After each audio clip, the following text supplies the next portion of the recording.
Ô très cher missionnaire, présent et à venir,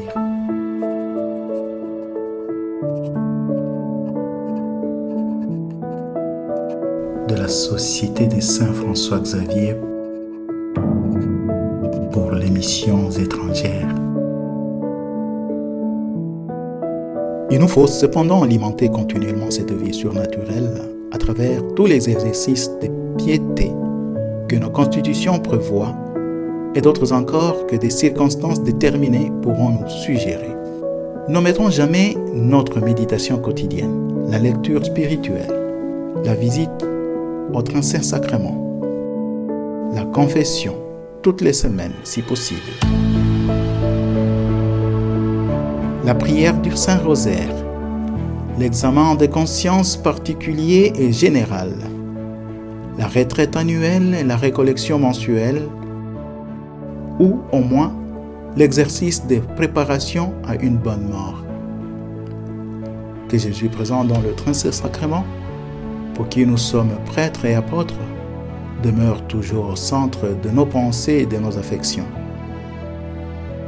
Chaque jour, nous avons à refaire nos forces auprès du tabernacle pour des tâches toujours nouvelles. Karena Kristuslah sumber inspirasi kita. Ia hadir secara nyata dalam Ekaristi. Maka setiap hari kita mesti merayakannya. Dan di depan tabernakel kita menimba kekuatan daripadanya.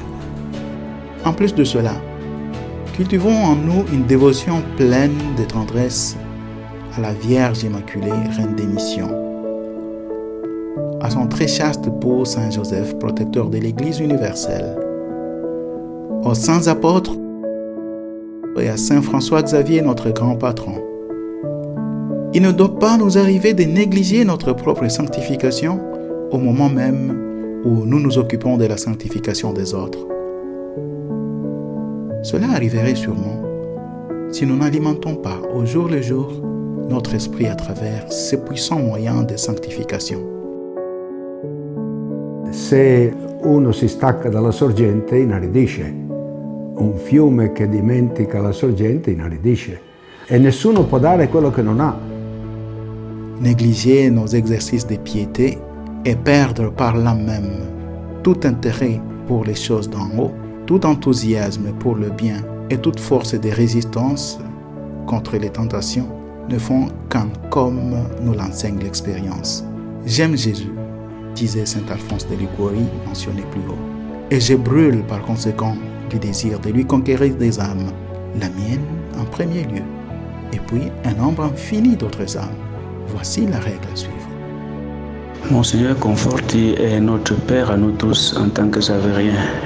Sa spiritualité était bien incarnée, nourrie par une forte expérience humaine. C'est pourquoi il peut être proposé comme une réponse au monde qui recherche l'intériorité et qui aspire à une spiritualité qui donne un sens à la vie. Il est important de trouver le juste équilibre entre contemplation et action extérieure, engagement apostolique et souci de la vie spirituelle personnelle.